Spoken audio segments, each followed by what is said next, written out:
Magandang araw mga kababayan. Bakit hindi sinasagot ng gobyerno ang Cabral Files at sa halip si Libiste ang tinatarget? Yan po ang tanong ng isang kilalang political commentator na si Rob Frances. Dahil nakikita natin ngayon mga kababayan, imbis na imbestigahan at patunayan kung tama o mali itong nilalabas na Cabral Files ni Congressman Libiste, abay, tinatarget ngayon itong si Congressman Libiste at gustong baliwalain mga kababayan ng mga kaalyado ni Bongbong Marcos itong Cabral Files. At sinasabi pa nga ng isang tuta suto, ito ipapakita natin mga kababayan, na itong Cabral Files daw po is waste of time. Sabi ng isang tuta suto. Paano naging waste of time itong Cabral Files mga kababayan? Nandito po lahat nakasulat yung mga proponent at kung magkano po yung mga napunta sa kanila. At dito natin sana malalaman kung totoo itong mga proyekto na napunta sa kanila at kung nagamit ba talaga ang budget. Pwede naman kasi ikumpara yan sa pamamagitan po mga kababayan po natin nitong GAA at mapatunayan kung totoo nga na napunta sa kanila itong mga sinasabing nasa listahan ng mga proponent ng Cabral Files. Ito po panoorin natin mga kababayan ang video na sinasabi po nitong si Boying Rimulya na imbis po mga kababayan po natin, imbestigahan itong Cabral Files, alamin itong Cabral Files at patunayan na talagang itong Cabral Files ay walang katotohanan. Marami kaming developments na nangyayari. Marami tayong lalabas na kaso. Pero hindi na tayo magsasabi kung anong lalabas. Basta't lalabas yan. Mas importante yun. Basta malalaman nyo na lang kung may warrant of arrest na yung tao. Kasi nagagamit eh. Tapos binabaliktad. Nawa-workout. Gagawing issue. Halimbawa, one of the issues yung Cabral Files. Sipin mo yun. Himala mga kababayan po natin. Mukhang hindi masyadong maingay ngayon ito si Boying Rimulya. Pero napansin po natin mukhang inuubo po ito si Boying Rimulya ha. Gagawin mong issue yun.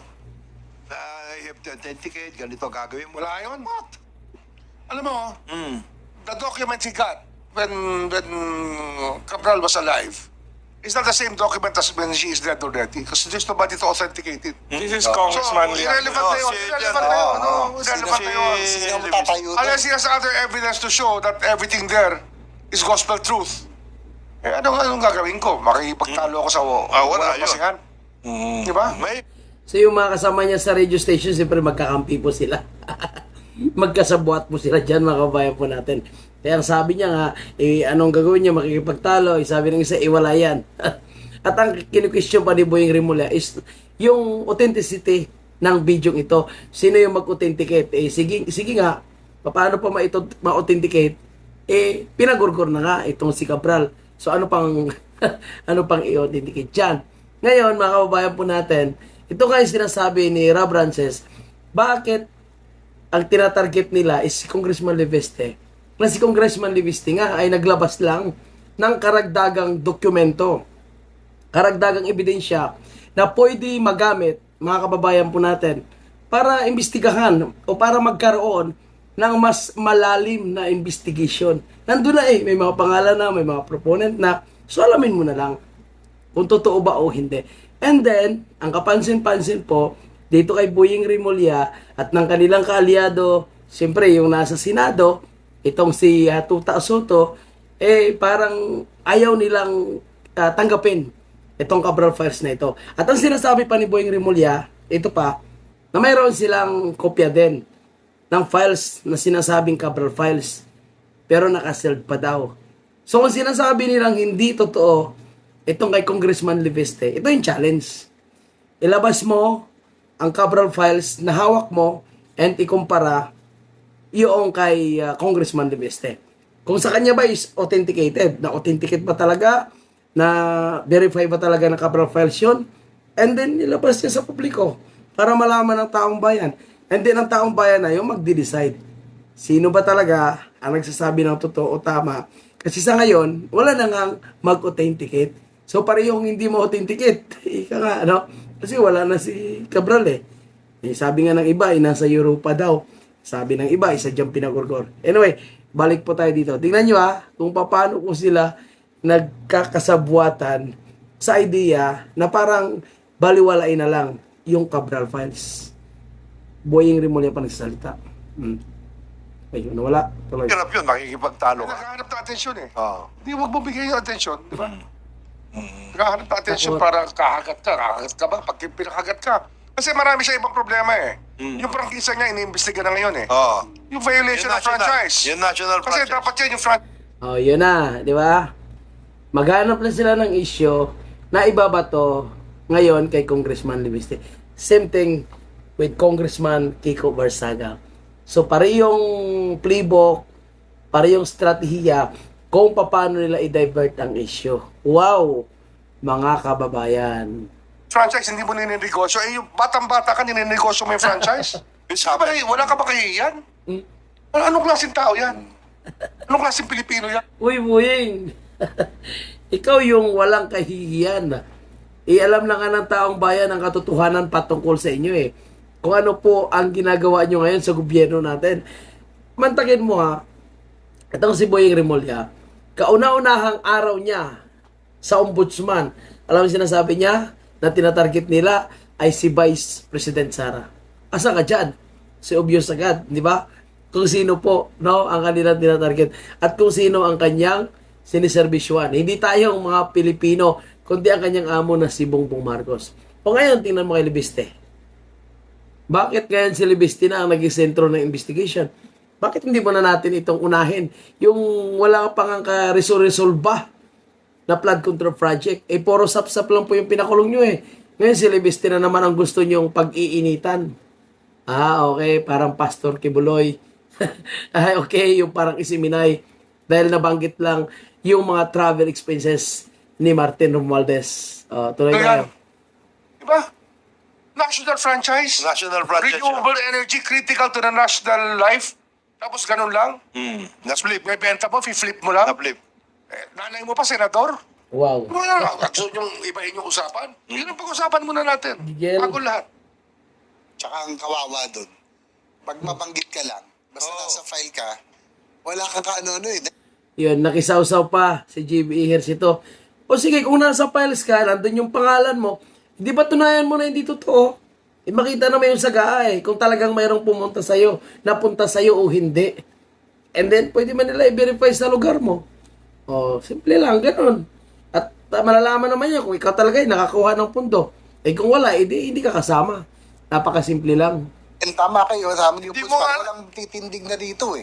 Wala namang... Wala titindig para sabihin ano lang uya, sulat buya, Oo. we normally get Get it. it. Tsaka ano yun, Wala. endorsement yun eh. Na iba yan, Yun lang masama sa Kalokohan na endorsement. yan, oh. Yun ang naging... Ilabas niya, subukan niya ilabas. Ilabas niya. Pag Tingnan may natin dokumento, sa pag merong bubulutin, backup oh. by evidence, okay lang. Yan nga yung nagiging issue. Kaya yung create niya na issue, nagiging malaking issue na hindi naman dapat Pero mas issue. mabigat ang issue niya sa franchise niya. Mabigat ang issue niya sa franchise niya. Kasi yung issue tungkol sa endorsement, talaga naman Remember ha, walang consent ang Congress sa transfer ng franchise na yan. So ito na mga kababayan po natin, franchise na po ang pilit binabanggit ni Boying Rimulya. Mas malaki daw ang isyo nitong franchise ng negosyo ni Congressman Libiste. Di ba? Nalayo na po Boying Rimulya. Anyway, alam naman namin yung katotohanan. Kaya ito lang, papakinggan ka lang namin. Pero ang mga Pilipino, yung mga taong nagbigay ng total na negative trust and approval ratings kay Bongbong Marcos, matatalino na. Alam na nila kung ano po ang strategiya nyo. At karamihan dyan, kaya nga nagbigay sila ng mas mababang trust and approval ratings kay Bongbong Marcos. Kasi hindi na po sila naniniwala kay Bongbong Marcos at sa lahat na kanyang kalipores. Kaya kahit anong diversionary na issues na gagawin nito si Boyeng, walang kwenta na po yun, mga kababayan. Pero sige, pakinggan natin ang issue na pinupukol niya kay Congressman Libiste. Critical yan. Critical yan. usually ang franchise, kailangan pag nagkaroon ng pagpapalit, you have to go back. Dapat Congress muna. Sabuat din You ang have to go isa. back. Dapat i-approve muna ng Congress yan. Yung Bago change. Tulad. Yes, Tuloy- change of ownership. Kailangan may ano may paalam sa Yes. Kongreso. Give it. This is for the solar, For all franchises. With 84 canceled contracts so far, sinasabi sa akin, nire-report sa akin. 84 canceled contracts. Ang pinag-i-issuean dyan yung franchise. Super Because franchise. that's a Can you imagine the effect on the national energy situation. Kinuha mo yung mga... Sasabihin mo, ito na, ang forecast natin sa energy. Andyan ang DOE, naniniwala sa'yo. Oo. Yung pala, drawing lang. hindi nangyari. Hindi nangyari. So may magte-take over. Kasi kinuha mo yung mga areas eh. Kinuha mo yung mga areas. Kaya mo kinuha yung mga areas. So ito ngayon mga kababayan po natin, no? Parang may gusto silang sirain itong si Congressman Leviste at mukhang gagawin nila ang lahat para masira po ang kanyang negosyo. Pero tingnan natin mga kababayan, no? And yun nga, sinasabi, mukhang dinadamay na po itong si Loren Ligarda. Tingnan natin mga kababayan po natin kung kaya pong pabagsakin ni Boying Rimulya itong si Congressman Leviste. Yan ang sinasabi niya nga, yung bata-bata pa daw, binibenta na daw ang franchise. Anong pakialam niya kung si Congressman Leviste ay batang negosyante at kayang magbenta ng franchise? Di ba?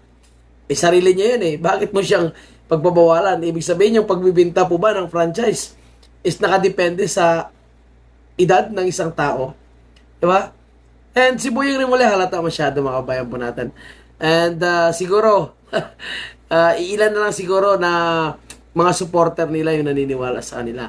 Pero ulitin ko lang po mga kababayan po natin, no? Nagbigay na po ng trust and approval ratings ang mga Pilipino kay Bongbong Marcos. Napakababa. From -3, -15, -27. So patunay lang na lahat ng kanilang propaganda, diversionary tactics na ginagamit, hindi na po epektibo. And sabi nga ni Tuta Soto, no? Don't waste time on Cabral Files. Kasi isa lang po ang kanilang plano. Patayin ang issue po ng Cabral Files, mga kabayan. Yun at yun ang plano ng mga alipores nitong si Bongbong Marcos, mga kababayan. Okay, maraming salamat at huwag kalimutang i-like ang video ito. Thank you po.